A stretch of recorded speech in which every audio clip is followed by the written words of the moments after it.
자, 여기서 우리 정부의 담대한 구상 그리고 북한의 반응에 대해서 전문가는 또 어떻게 보고 있는지 말씀 들어보겠습니다. 김종대 전 의원을 연결하겠습니다. 의원님 나와 계시죠? 안녕하십니까? 예, 반갑습니다. 네. 자, 북한의 그 대남 원색적인 비난은 뭐 처음은 아닙니다만 이 어리석음의 극치다. 또 절대로 상대 안 해주겠다. 인간 예. 자체가 싫다. 뭐 이런 참 표현이 나왔습니다. 의원님은 예. 이 북한의 반응 어떻게 들으셨습니까? 물론 뭐 전혀 외교적이지 않은 예, 좀 막 나가는 발언이라는 점에서는 저도 좀 개탄을 금할 수가 없는데요. 예, 사실 그 전에 그 담대한 구상이라고 이제 8.15 경축사에 이어 100일 기자회견에서 강조된 그 언어들을 보면은 예. 북한이 제일 듣기 싫어하는 얘기를 골라서 한 건 맞아요. 아, 그런가요? 예, 그러니까 같은 방식으로 북한이 또 윤석열 대통령의 개인의 어떤 그 인신 공격, 어떤 윤석열이라는 존재에 대한 공격까지 나온 거는 이것도 굉장히 센 거거든요. 그렇죠. 예, 그런 점에서 옛날에는 정책에 대한 어떤 비판이었다면은 이렇게 취임한 지 100일밖에 안 되는 대통령에 대한 인신 공격이라는 이런 차원. 저는 뭐 앞으로 남북 관계에 있어서 어떤 그 안 좋은 예감이 굉장히 많이 듭니다. 안 좋은 예감. 그러니까 북한이 듣기 싫어하는 소리라는 게 구체적으로 어떤 걸 말합니까? 그러니까 북한이 그 문재인 정부 때도 예. 많이 실패했던 건 뭐냐면은 한때 문재인 대통령이 그런 얘기를 한 적이 있어요. 북한 뭐 경제 협력하고 저기 지원하겠다는데 북한이 왜 싫어하겠냐 이런 얘기를 문재인 대통령도 하신 적이 있는데 예. 막상 북한을 만나서 경제 협력이라든가 인도적 지원 얘기를 해보니까 안 통하거든요. 그러니까 이 북한은 정치 군사 즉 안보에 관한 문제 이 문제가 그 먹고 사는 문제의 우선이라는 거를 항상 명확히 했고 그런데 우리는 자꾸 안보 문제를 뒤로 미루고 먹고 사는 문제를 앞으로 그 빼내는 기능주의적 접근을 선호해 왔습니다. 예. 이건 김대중 노무현 정부의 유산이라고도 할 수 있는 건데 햇볕 정책의 큰 흐름이죠, 사실은. 그렇습니다. 이게 예. 이제 기능적 접근이거든요. 예. 그런데 이제 북한이 이제 옛날에 그런 북조선이 아니라는 거를 너무나 여러 차례 밝힌 데다가 만일에 북한이 비핵화하고 개방을 해서 대외 지원을 받는다면 중국 돈을 받지 왜 한국 돈을 받겠습니까? 한국 돈은 그 독이 든 사과라고 보고 있는 것이죠. 자유주의의 풍조에서 오는 거니까.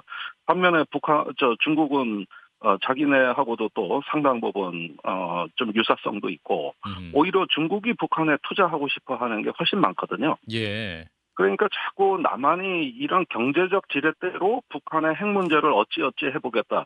이럴 때 굉장히 그 북한이 경기를 일으키듯이 속으로 거부감을 굉장히 불쾌하면서 불러일으키죠. 비웃기도 하는 것 같고 이제 의원님께서 이런 글을 쓰셨어요. 북한 경제는 이미 장성택 시절에 중국화됐다.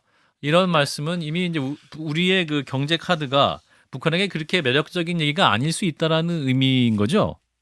그렇습니다. 그러니까 과거에 김대중 노무현 대통령을 넘어 이명박 정부 시절까지는 북한이 분명히 예. 남북 대화에 큰 기대를 거는 측면이 있었습니다. 대화하고 싶어 그리고 했다. 그 대화에서 핵 문제 아닌 다른 문제도 이야기하고 싶어하는 희망을 굉장히 많이 드러냈고 예. 집착을 했다고도 할 수 있는데 즉 그 이후에 북한이 빠르게 중국화되기 시작했어요. 예컨대 평양 시내 제일 큰 백화점이 중국 겁니다. 그다음에 북한의 탄광, 물류 뭐 곳곳에 중국이 들어왔던 거거든요. 예. 그러다 결국은 탈이 나서 장성택 처형으로 이어지긴 했지만 한때 오다웨이 그 중국의 북한 한반도 특별 사무 대표하고 제가 얘기를 나눈 적이 있는데 예. 중국은 국제 제재만 풀리면 바로 북한에 대규모 투자할 준비가 돼 있다. 이런 얘기를 엄청나게 강조하거든요. 예. 그런 점에 봤을 때는 북한이 개방으로 나간다면은 1차적으로 한미일보다는 중국이나 러시아 쪽이 될 걸로 보고 상당히 준비도 끝나 있다고 보는 것이죠. 일단은 뭐 우리는 이제 비핵화를 요구하고 그다음에 우리만이 아니라 전 세계가 비핵화를 요구하고 북한은 절대로 핵은 포기할 수 없다 이런 입장이고요. 이것이 모든 고려의 대상에서 우선순위다라고 한다면은 네. 사실은 대화가 안 되는 거잖아요. 그렇다면 그러니까 북한에서는 도대체 우리한테 어떤 걸 원하는 건가요? 그러니까 조건이 있는 대화, 비핵화를 전제로 하는 비핵화 대화를 하자. 이러면은 대화가 안 되고 단지 대화가 이제 북한이 바라는 건 두 가지 요구 사항이 있습니다. 첫 번째는 자신의 안전을 해치는 어떤 미국의 적대시 정책. 한미연합훈련 같은 것들. 예. 그렇습니다. 미국의 적대시 정책. 이게 모든 얘기의 절반 이상이라고 보면 되겠고요. 예. 두 번째가 발전을 저해하는 국제 제재. 음흠. 이 두 가지를 일단은 그 요구사항의 거의 전부라고 해도 과언이 아닌 것이죠. 예. 그러니까 결국 북한은 일단은 본인들의 체제 안전 안보라는 말은 안 쓰지만은 적대시 정책 철회라는 것이 항상 모든 점의 선결 조건인데 그러면 한미연합훈련도 하지 말라는 건데 예. 이렇게 되면 우리가 이걸 들어줄 수가 없고 음. 반면에 한미가 북한의 비핵화를 전제로 하면 이거는 또 북한이 들어줄 수가 없고 그래서 서로 선결 조건을 내세우는 이런 어떤 대화 방식은 이미 저는 시효가 끝났다. 더 이상은 이런 대화는 이제 앞으로는 불가능할 거라고 봅니다. 예, 일단 이제 북한이 지금 핵실험 준비는 다 갖춘 거 아니겠습니까? 시점만 보고 있는데 아마 올가을쯤에 또 뭐 핵실험 하지 않을까요? 어떻게 보세요? 그러니까 핵실험은 올 봄부터 내일 한다, 모레 한다 그랬는데 왜 여태까지 안 됐느냐. 예. 근데 그거는 풍계리의 문제입니다. 사실 올해 유난히 비가 많이 왔습니다. 지반이 약화됐고 예. 풍계리로 진입하는 도로가 붕괴됐습니다. 이랬을 때 그 상당한 폭발력을 가지는 어떤 그 핵실험이 주변의 갱도 인근까지 미치는 영향에 자신이 없었고 아하. 그러면서 우리 합참에서는 핵실험이 늦어지는 게 중국의 압력 때문이 아니라 풍계리의 문제 때문이라고 보는 시각이 우세합니다. 예. 그런데 일단은 어느 정도 이제 날씨 조건이 맞춰지고, 그 다음에 윤석열 정부에 대한 어떤 그 경고임이, 그 다음에 8월 22일부터죠. 다음 주 월요일부터 9월 1일까지 시행되는 한미연합 군사훈련. 여기서 나타나는 대규모 실병 기동 훈련. 이런 것들이 이제 첩첩히, 이 예정돼 있다면은 북한으로선 반드시 행동을 할 겁니다. 어제 그 순항미사일을 발사한 것도 다분히 한미연합훈련에 대한 경고성 메시지입니다. 예. 그 순항미사일이 바다로부터 북한에 상륙하는 어떤 그 한미의 그 강습 그 상륙 작전을 하는 이런 해상에서의 접근을 차단하는 무기예요. 예. 그러니까 이번에 한미연합훈련이 대규모 상륙훈련이라든가 실병 기동훈련을 한다 그러니까 거기에 맞춤식으로 순항미사일을 쏜 거거든요. 예. 그런데 이제 훈련 양상이 또 미국의 전략자산이 전개돼서 대규모로 진행이 된다면은 거기에 맞는 북한의 대응이 지금 검토되고 있는 겁니다. 예. 그리고 최대치의 핵이 있는 것이죠. 예, 일단 뭐 비핵화라는 것이 이제 물이 건너갔다고 한다면 사실은 또 대화할 수 있는 상황이 아니잖아요. 뭘 갖고 대화를 해야 되나요? 어떻게 남북 풀어나가야 대화 됩니까? 가능하죠. 남북 관계를. 예. 저는 대화는 조건 없이 하는 거라고 봅니다. 대화를 하는데 무슨 조건이 있고 내용이 있습니까? 일단 만나서 서로의 관심사를 나누는 것이죠.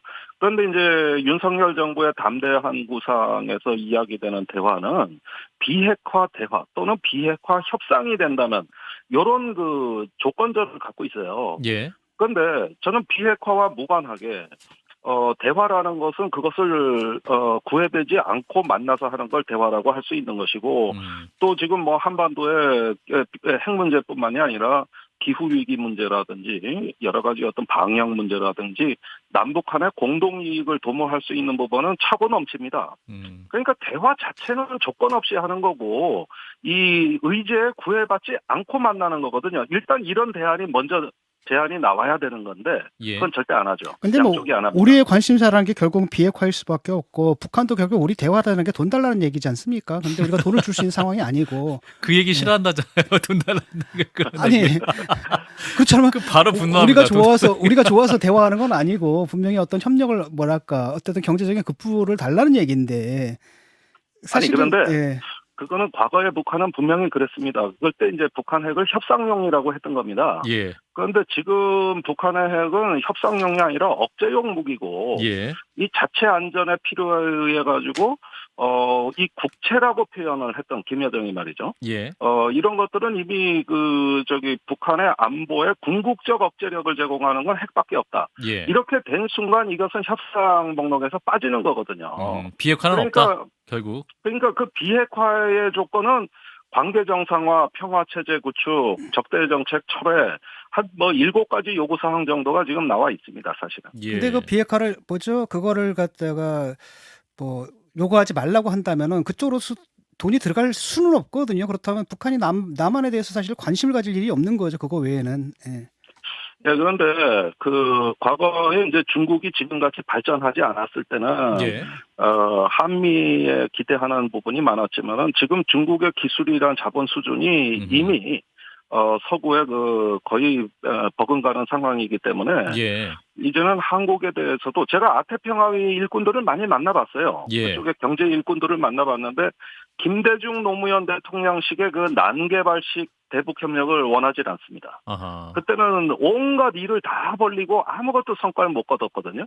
그러니까 남측하고 할 만한 사업이 별로 남아있질 않다 이런 얘기를 하면서 굳이 남북 간에 좀 얘기하고 싶은 거는 4차 산업혁명 뭐 이런 겁니다. 첨단 제조 능력이라든가 배터리라든가. 예. 근데 사실 우리로 보기에는 좀 황당하지만 그런 얘기를 하면은 북한은 관심 갖겠다는 것이죠. 그러니까 옛날에 북한하고 달라진 면을 자꾸 우리가 간과하는 면이 있다. 그 차라리 이런 돈보다도 더 힘든 거지 않습니까? 그 전략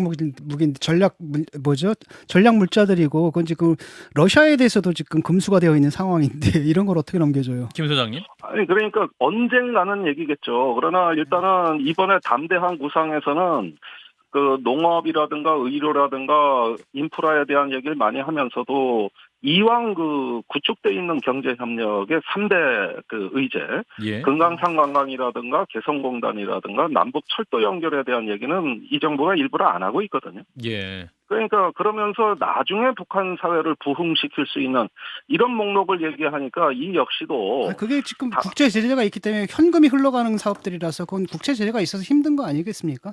아니 예. 힘든데 이번에 윤석열 대통령이 발표한 담대한 구상에는 그 비핵화 협상 초기에 즉 비핵화가 안 돼도 제재를 완화할 수 있다 이런 이야기를 해버리니까 그러면은 앞뒤가 맞아야 되는 거거든요. 그렇다면은 이왕 벌려놓은 사업 뒤처리를 해야 되는 거죠.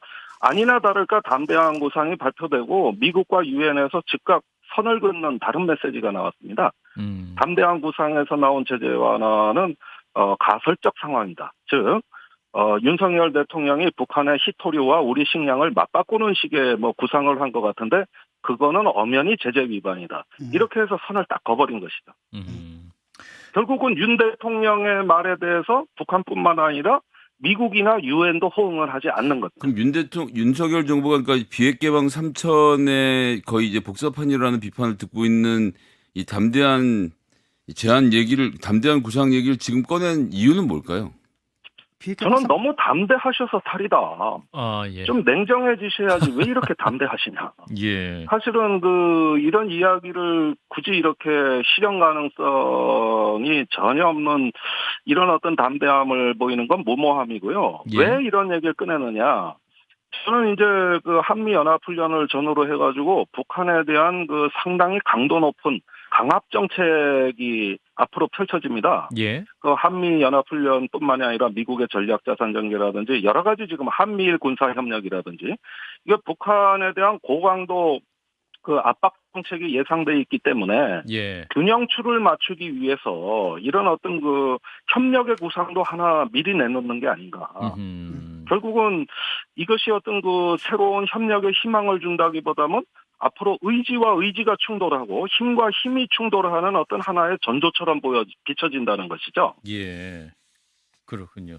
자, 의원님 지금 마지막 한 질문만 좀 드리고 마무리하겠습니다. 그 최근에 현 정부가 북한 어민 북송 문제, 또 서해 공무원 피격 사건 같은 이제 문제 수사를 하고 있지 않습니까? 이 부분은 어떻게 바라보고 계십니까? 예, 그런데 최근에 서훈, 서욱, 박지원 그 전직 그 안보 책임자 3명의 자택을 압수수색했는데요. 예. 근데 굉장히 좀 이상한 일들이 제가 보기엔 벌어지는 게 초기에 이 3명을 고발했다고 알려진 그 혐의점하고 압수수색의 그 혐의점이 일치하지가 않습니다. 그러니까 이전에 검토했던 내용의 법 적용이 여의치 않아가지고 또 혐의를 바꾼 거 아닌가. 사실은 박지원 원장 같은 경우는 아직까지 고발장도 못 받다는 거거든요. 그러니까 뭐를 조사하러 왔는지 모르는 거예요. 그러니까 저번에는 직무유기, 즉 정보 보고서를 빼돌렸거나 삭제했다. 이게 혐의였는데, 그런데 이번에 가택 수색은 그거라기보다는 아마도 그 트럼프 가택 수색한 것과 유사한 동기. 그러니까 기밀을 갖고 나왔냐 안 갖고 나왔냐. 집에다 보관하고 있나? 뭐 이런 것들. 그렇죠. 그래서 수첩도 거기에 기밀이 적혀 있냐 안 적혀 있냐. 아마도 이런 것들을 별건으로 보는 것 같다. 그래서 박지원 원장도 그 압수수색 영장에서 그 고지할 때 자기가 알던 죄목이 아니더라는 거예요. 예. 네, 그래서 뭔지를 모르겠다 이렇게 이야기하고 있고 나머지 사람들도 입장이 유사합니다. 그래서 저는 나올 때까지 털려 있는 것 같아요. 나올 때까지. 예, 지금은 아마 기밀 유출 부분으로도 또 관심을 두고 있는 거 아닌가 이런 추측을 해보게 되고 또 대통령 기록관까지 압수수색을 했기 때문에 이거는 결국 문재인 대통령을 또 겨냥하는 어떤 준비 작업이 아닌가 하는 느낌을 갖고 있습니다. 일단 정치적인 목적의 어떤 수사, 먼지털기식 수사의 의심도 된다는 말씀이군요. 예, 저는 그럴 가능성이 충분하다고 보여집니다. 예, 오늘 뭐 대북 관계 말씀 나눴는데 한 번 더 모시고 집중적으로 오랜 시간 좀 말씀 나누면 좋을 것 같아서요. 다음에 한 번 더 모시겠습니다. 네, 의원님 고맙습니다. 예, 고맙습니다. 네, 김종대 전 의원이었습니다. 좋아요, 구독. 알림 설정.